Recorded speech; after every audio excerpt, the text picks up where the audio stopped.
The Washington Huskies are in the national championship. You are Locked On Huskies, your daily podcast on the Washington Huskies, part of the Locked On Podcast Network, your team every day.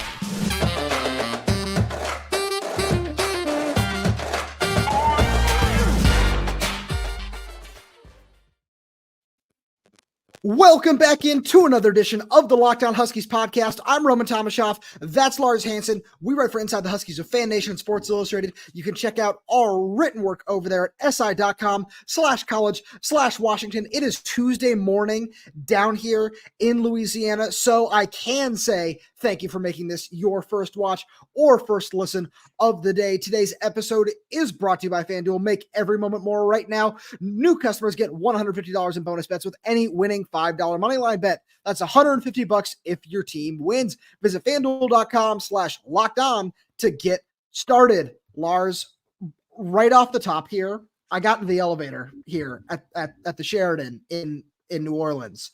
A couple of Husky fans get on with me. The first one says, "You're the podcast guy." And I was like, "Hey, yeah, no, that's us." He goes, you and Lars Hanson, you guys do awesome work with Locked On Huskies. Didn't get their names. They were awesome fans. Really appreciate them. Really appreciate all the everydayers out there. Shout out to them. Lars, we just witnessed one of the craziest games we have ever seen. Washington wins 37-31 over Texas. And now in a story that has written itself, the Washington Huskies will be playing the Michigan Wolverines for the national championship, just like they did in 1991, the last time this team won the championship. Yeah, and I mean, there's so many storylines that go into this, right? Courtney Morgan's ties, all those things. You know, Washington going to the Big Ten, so now they're going to face Michigan twice in the same year, automatically. You know, and maybe even a third time if they both play for a Big Ten title. I mean, let's be real though. Washington, when we first kind of were looking at this team back in August, there really wasn't a reason why they wouldn't be in the national championship. Now, again, barring the obvious, Penix gets hurt, you know, Trice gets hurt, you know, the obvious ones. And again, even, you know, the fact that they battled through all the injuries they did this season with Dylan Johnson at the end. And again, tonight, you know, it's kind of and again, I'm not going to play spoiler because you have that story, but I don't want to ruin it for you. But I will say it was funny hearing some of the comments from the commentators on ESPN saying, "Oh, you know, I wonder if Dylan Johnson can go." And in the back of my head, I'm thinking, if he doesn't have a missing leg, that guy's going to run. Like he's going to find a way to play. Exactly. And so, you know, short of DeBoer putting him in handcuffs and saying, "No, you are not playing," which honestly, I have a hard time seeing DeBoer do that too, because I mean, Tybo got some play. I was a little more surprised Will Nixon didn't get those first couple of carries, but I think at this point in the season, it's basically Dylan Johnson, Richard Newton, and then a toss-up and then more Nixon Dylan Johnson. Right, and more Dylan Johnson once he comes back from the injury tent, and then if you're really needing it, Will Nixon and Tybo Rogers will probably get you 5 carries. But again, Tybo had that big 17-yard run, so again, they all matter at the end of the day. So, Lars, everything you just said is correct. It's valid. I love every point that you just made. But we need to talk about Michael Penix first. Yes. Because Michael Penix had the game of his life. That dude was so dialed in from the word go. That first ball, the 77-yard completion to Jalen Polk. He had 6 completions of over 20 yards today. And I'm sitting between our editor, Dan Rayleigh, and our good friend, Christian Capel, with Mike Varell next to us. And every single throw that he made, we were like, oh, because they got better and better and better. The dime up the seam to Jack Westover, down the sideline to Roma Dunze for what ended up being the game-sealing field goal from Grady Gross. Everything about just Michael Penix's game, from the read options and carrying the football, from the way he was moving in the pocket, to his eyes downfield, to the way he was able to just create space. That was one of the best games I have ever seen a quarterback play. It was truly out of this world, unbelievable. Yeah, and you could honestly make the case that all of the incompletions that he had, or a majority of them, were almost intentional. Like, hey, I'm going to miss if I miss just a little bit young. And it was like probably just a yard over Devin Culp, right? Which is probably another touchdown, right? So if we're nitpicking that, which we were kind of throughout the season, that is incredible. And first of all, we do have to say, and I have to say, it does start with the offensive line, right? I mean, Penix, to your point, absolutely the shiftiness. The one where I put out the tweet where I said he put Byron Murphy on the deck because he had that little shimmy move, just slid out of the way, and Byron Murphy went on his knees. I'm like, I don't want to say he went on his knees. I didn't want to say Michael Penix put Byron Murphy on his knees because that just, I know in Twitter was going to get taken out of context, but he did. And it was so effortless. Everything tonight was effortless. And I don't know if you heard the pregame, or in the pregame, but apparently Michael Penix kicked the coaches out of the meeting last night, DeBoer included, and said it's a players only meeting. Continue. So I'm glad you said that because I didn't hear that. So I didn't know anything about that until we got into the press conference room here. And Kalen DeBoer, just like he mentioned that and just goes, yeah, whatever they talked about in their meeting last night. And I was like, what is he talking about? Didn't really get a chance to ask him. Huge press room. So many things going on. Didn't really get a chance to ask him that question. So I'm really glad you brought that up because Kalen talked about that in a similar light where he talked about this guy has been so dialed in all month. He's just been on another level this week in the plays he's making in practice to everything that's going on. And it just, like, he was basically just saying it's not a surprise what he did out there on the field, but just everything about that was just absolutely unbelievable. But honestly, this goes full circle because what does that say about the culture that Kalen DeBoer has instilled in this program, which basically consists of majority of the same players that went 4-8 in 2021, right? And also got blown out. And again, to be clear, these are way different teams now, right? Better coaching, better players. Roman Junze is now 2 years older. Jalen McClellan's 2 years older. Polk's 2 years older. All that, but with the exact same nucleus of this roster, has lost 2 games in 2 years. Twice. That is crazy. That will say, I think Roman might have froze, but again, the point goes back to this all stems from the culture that DeBoer instilled in him, in the program from the day he got there, because this team has just been kind of different. They're not braggadocious, but they're confident. Bralen Trice said in the pregame interviews leading up to the game when he said, hey, like we know what they are. Like, okay, like cool. Because most of the country has been taking Washington in the same light where nobody views them as actual legitimate contenders. And okay, they're probably going to lose. Oh, the narrative that keeps existing about Washington has won 10 games by 10 points or less or 7 points or less. And it's like, well, here's the thing. The way you started that was you won 10 games. If you were 8-2 in that stretch, okay, it's not a stat. Nobody cares. It proves that you can win in any type of environment. You can blow out Michigan State and East Lansing on the road back in September. You can pretty much bully Oregon in Las Vegas to win the national to get a right to play for the college football playoff and then play for a national championship.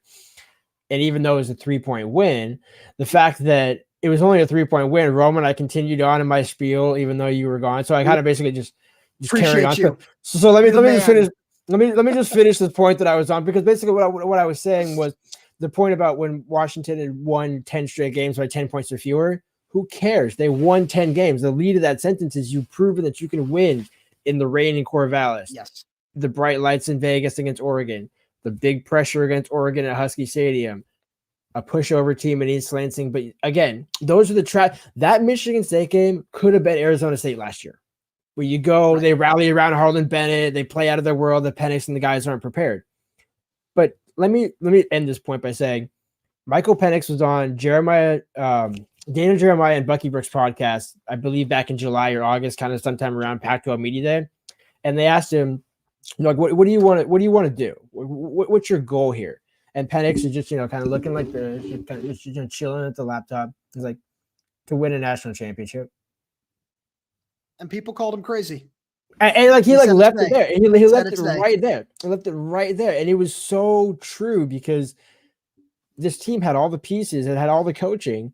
It just needed to play the games and prove that they could do it. And they got the 2 losses out of their way last year.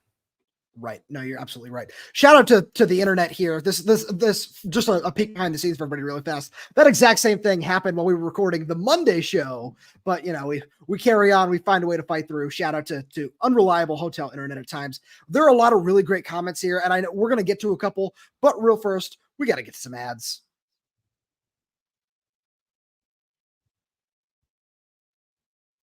And we're going to give a shout out to our friends over at FanDuel because the NFL regular season is wrapping up. There's still time to get in on the action with FanDuel, America's number one sportsbook. Right now, new customers get $150 in bonus bets guaranteed when you place a $5 bet. That's $150 in bonus bets, win or lose. The app is so easy to use. There's so many different ways to bet, like live same-game parlays. Find bets in the new Explore tab. Make a parlay in the Parlay Hub, the best way to find popular parlays and more. So visit FanDuel.com/lockedon and make your first bet a layup. FanDuel is an official partner of the NFL. Shout out to some of our bets that we threw out on our Monday show. One that definitely cashed. Jalen Polk over 52.5 receiving yards. That was free money. Hit it on the first play of the game. You love that.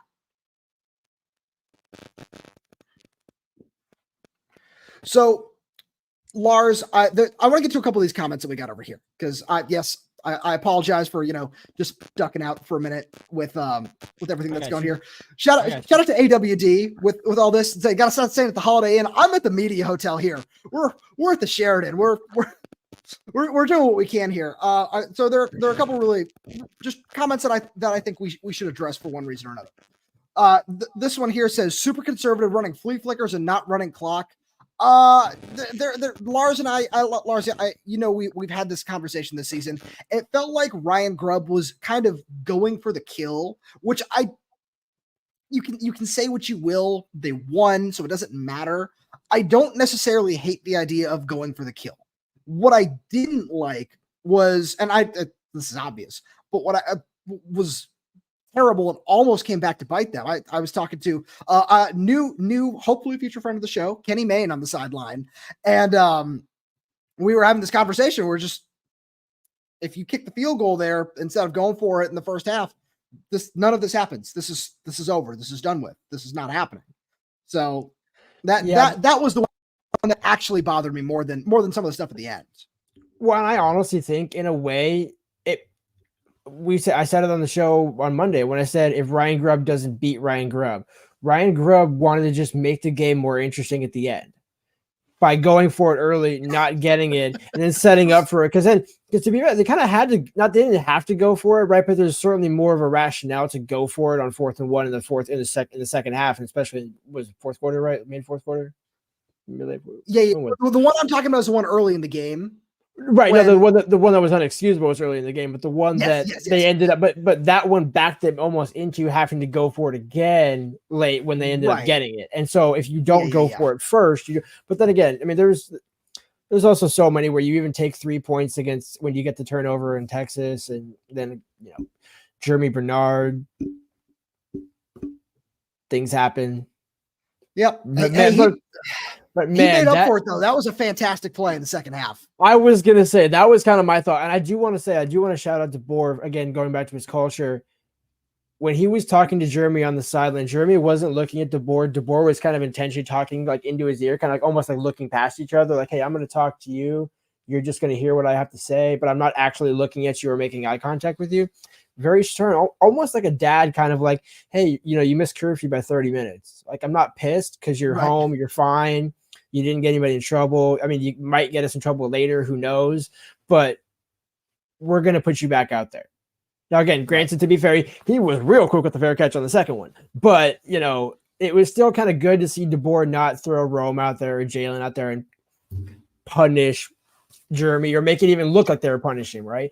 He could have just told him, hey, the next time we're sending you out there, but you're fair catching it. And he still did it. So, again, that's showing coachableness. And so that's, again, just kind of speaks to everything that happened in the game, the culture. It's just so great. I'm not giddy, but it's kind of like, we all knew this was going to happen when people did I tell you when I told Mark Rogers that I had an 80% confidence UW would win this game? Yes, you did. And I never felt in danger of that, even with the Jeremy play, even with all the other stuff. Like, Washington never trailed the game. Unlike Oregon, never really felt out of control, right? Or potentially teetering on out of control. And really, second half, that's a credit to the defense. Again, first of all, Michael Penix, again, still first and foremost, will always get the play. But can we talk for just a couple of seconds about Elijah Jackson? That, because here's the thing. There is about 3 or 4 things key, even before you get to the SWAT. Reading Quinn Ewers' eyes to make it a perfect break on the ball and perfectly timed that. Because If he doesn't perfectly time that, he now has to crawl on Adonis Mitchell's back. There's your PI call right there that gives you a gift in the end zone. How many times in history has that happened where an easy bump and bump play now gets called and they throw the flag? Elijah Jackson didn't give the ref a chance to throw the flag because he went vertically up, did not jump on him, didn't make contact with the body until the hand slapped as he pushed the ball out of bounds. And the key in the entire play, he swatted it out of bounds. He didn't just try and tip it, bat it down, or, go for the – he just – And that's not the first time we've seen that this season. Not the first time we've seen that this season. Dom Hampton at the half against Oregon. Kept him out of the end zone on the fourth down. The same exact play. So there's one other comment I wanted to make sure we got to here. It's from Brandon Katz saying, Penix played much better in big games all year. He was inconsistent against teams like Arizona State, but he played very well against Oregon and against Texas tonight, where I feel like some of his performances were a little bit maligned. Like obviously he didn't play well against Arizona State. We're not saying that's not the case here, but I don't think he necessarily played down to his opponents at times, but he knew when he really needed to dial it up to 11. Yep. And we saw it time and time and time again. We just saw it on the biggest stage, and now they're playing for the national championship. And I can't wait to see what Michael Penix has in store for us, because I was texting with one of my NFL sources at the game, and we were just saying just some of the throws that he's making were out of this world unbelievable. And that's been the thing with Penix. It's like, how is he not? I understand the injury history, but that was 3 years ago now. And look at how much he ran tonight. I still have the clip of Penix when I asked him, oh man, what game was it? It was one of the games in October where I asked him about a certain run that he had. I'm like, is that your message to show that you're not just a pocket passer, that you can be a runner? He's like, no, I always can run. And just when I break one for 50, then you guys know. I thought he actually was going to break one for 50 tonight, because he looked like there was a couple that he probably could have taken, 10 or 15 more yards if he really, really wanted it. Again, makes a smart decision, goes down. Asa, you kind of worried me there for a second with that first hit on Quinn, but thankfully you lowered your shoulder. He also made up for it. Look at like that's like something that I don't think we've like harped on enough, but everybody who got beat or made a mistake made up for it in a really big way. Yep.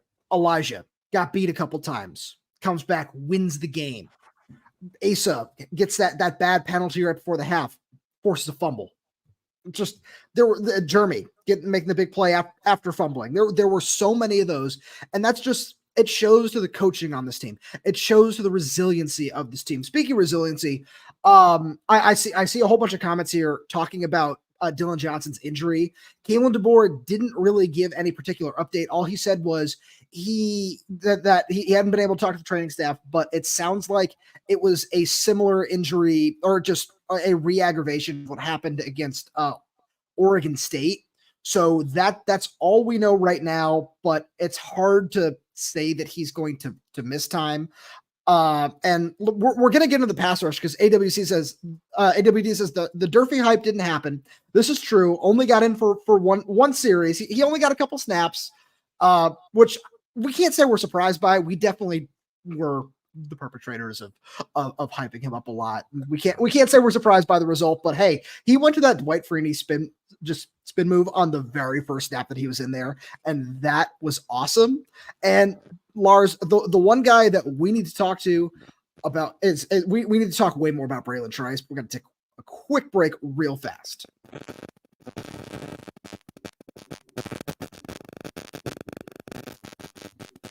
Lars, Bralen Trice, they're saying it in the comments. All the everydayers are saying it in the comments. Ben Glassmire was texting me. He made himself a lot of money tonight, man.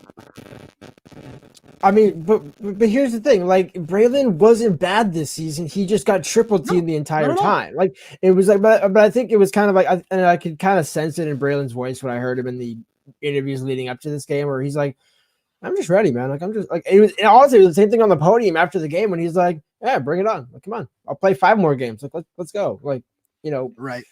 It's just like, look, you guys have doubted us for so long for no reason whatsoever. And to me, it didn't, I'm just curious. I'm looking on PFF now to see how many snaps Durfee actually ended up getting in for. I only remember seeing 3, but like Bralen Trice, while you look, oh, it's 5. Okay. That was close.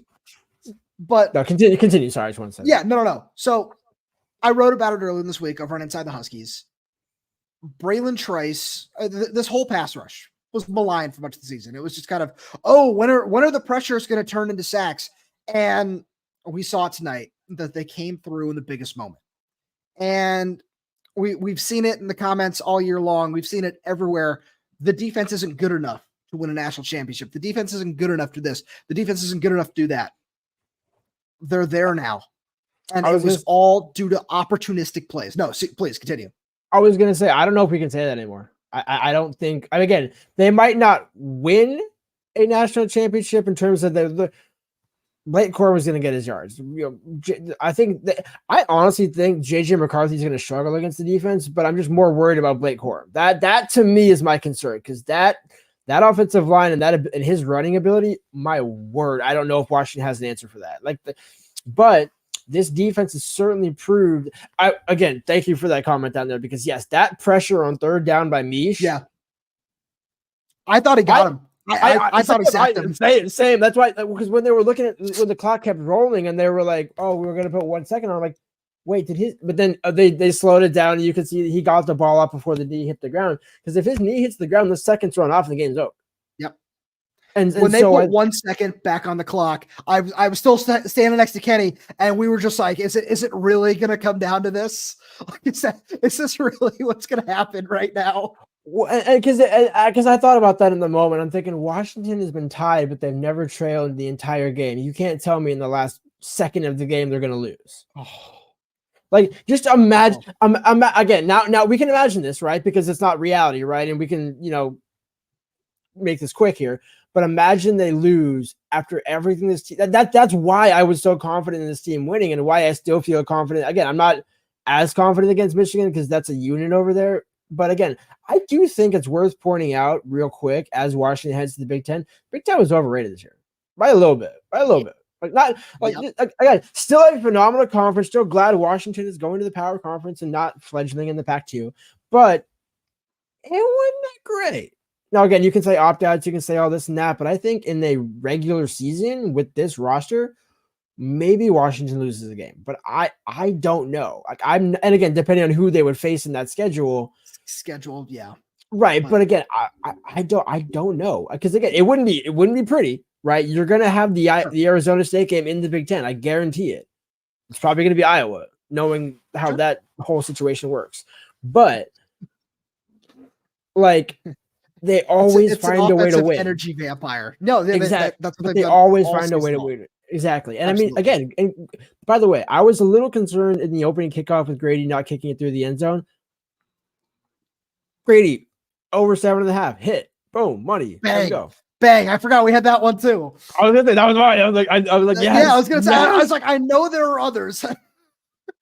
But again, those field goals loom large, because if you don't kick and you continue to try and chase the game and don't take those opportunities, you lose. Right. So you had to hit every note that they did. Yes. Lars, I feel like we just need to take a step back for a second and just soak in the fact, because we've talked about it all season long. I know there have been a couple people that have been giving you some guff in the comments saying, Lars, you can't talk like this team is in the national championship. You can't talk like that, but they're there now. How about now? In the national championship. And this is just such an amazing experience. And it's a ride you and I have both gotten a chance to be a really big part of. And we're appreciative to all the everydayers in the comments. We're appreciative for all your support. It means the world to us. And just the fact that this team is so special in so many different ways. We've seen, I want to circle back around Dylan Johnson for a second. We've seen him fight through a lot of stuff this season in terms of injuries. We've seen Rome Odunze suffer a punctured lung. We've seen Zion Tupuola-Fatui lose his dad. We've seen Michael Penix struggle through being sick, whatever was going on there for a couple weeks. All of that. We've seen injuries up front. We've seen starters go down. We've seen starters get lost for the year, guys that were supposed to be a really big part of this team. And Washington still found a way to make the national championship. So if you want to run down, just say, Elijah Jackson let up a couple big plays. Doesn't matter. He made up for it. If you want to say, the scheme isn't great, doesn't matter. They're in the national championship now. These are all fair fair points to a certain extent, if you really want to nitpick. But right now, I don't think any of that matters because this team is going to the national championship. With everything else that has been in their way, they have found a way to overcome it all. And to say that is just one of the most impressive things in sports, I think is an understatement, truly. Yeah, and I mean, again, you're talking about a team that it's not like there's a bunch of 5-stars, right? There's not a single 5-star on this roster, correct? And yet, I know Michigan has probably at least one, maybe not. They got a couple. A couple, right? They're not Alabama, right? They're not Georgia. They don't play the 90% blue chip ratio that is Alabama. I was gonna say, like, as for all of the talk that we had about, would you rather face play in the Rose Bowl but face Alabama?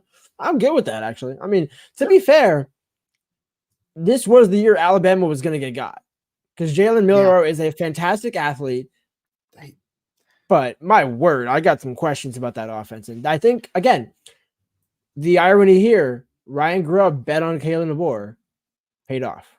And again, let's be real though. Ryan Grubb, there was no way he was going to take that job in early February after everybody came back. But again, shout out to Ryan for still doing the right thing. Because again, so many coaches, first jet out, I'm out. Yep.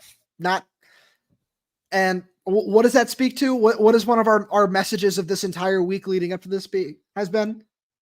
The culture that Kalen DeBoer has put in place here. Yep. I know I talked about it a little bit the other day. I talked to strength coach Ron McKeefery, and he talked about his journey, his path to come. And he just said, yeah, I was happy doing what I did. And then Kalen called me and I said, absolutely. And just, it's the things like that. It's just the way everything has transpired to come about for this team. I feel like, when we're talking about these things, we sound super biased. This is the Locked On Huskies podcast. We're going to talk about it from a Washington perspective. For fans of other teams, it might be like, oh, are they going to talk about something else? No, not at all. But it's just so special to witness the things that we are. And who knows what it's going to be like going forward. But I'm starting to have this feeling that as long as DeBoer is here, that this team is going to be in contention for a conference championship every single season. And you know what's funny about that? You know who arrived on campus last night?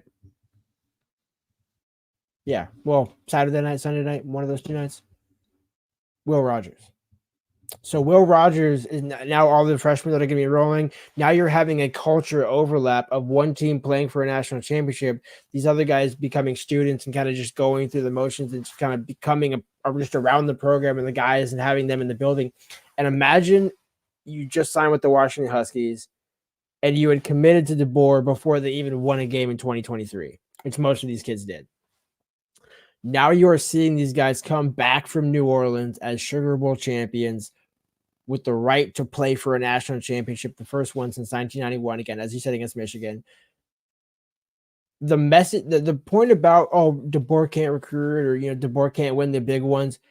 There is always something to be said for developing talent and developing players and proving that, again, Jabbar Muhammad, an undersized cornerback from Oklahoma State, who wasn't exactly the most coveted player in the transfer portal, was coveted, certainly, without question, but nobody was putting Jabbar Muhammad and say that's a big time transfer addition by Washington. That guy's going to be a big time. He's been kind of the underrated. I'm a good addition. I'm talking about Jabbar Muhammad being a sneaky good addition, but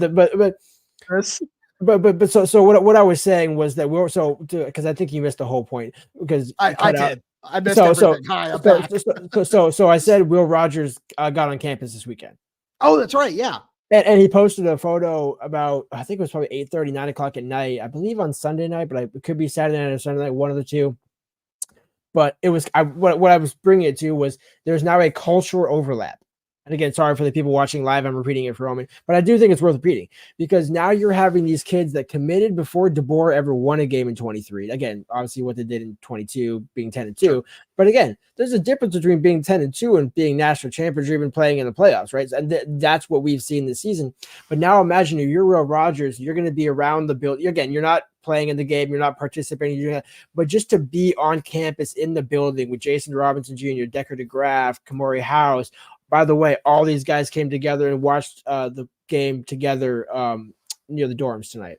That's awesome. Last night. So again, kind of, it speaks to the culture that is building in the room and building in the building. That's something that can't, because to your point, it's going to look different next year, whether Dylan Johnson comes back or not, no matter who comes back or who doesn't. But the fundamental element of culture doesn't leave when Michael Penix leaves. It's going to look different, but I don't believe, again, and then by the way, I would need to be very clear about that. That's not in any way a slight to Penix, saying his impact. Penix will go down as one of, if not the greatest Washington quarterbacks of all time, because he did it in a 2-year window out of nowhere. Now, yes, he had the prior relationship with DeBoer, but that was 1 year. It wasn't like, and actually he was even hurt for that year. So it wasn't like, Caleb Williams going with Lincoln Riley to USC, right? This was not an assumption that, hey, this is going to be a Heisman favorite, all that.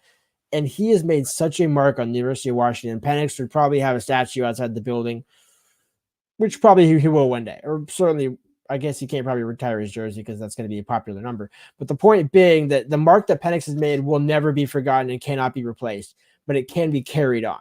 And I think that's what a lot of players would tell you and tell us in the media and tell anybody to a man. We wanted to leave this place better than we found it, so that now we hand that baton off to the next wave to continue what we started. And if they don't, then it's on them, because we gave them everything in the book to succeed. Yep.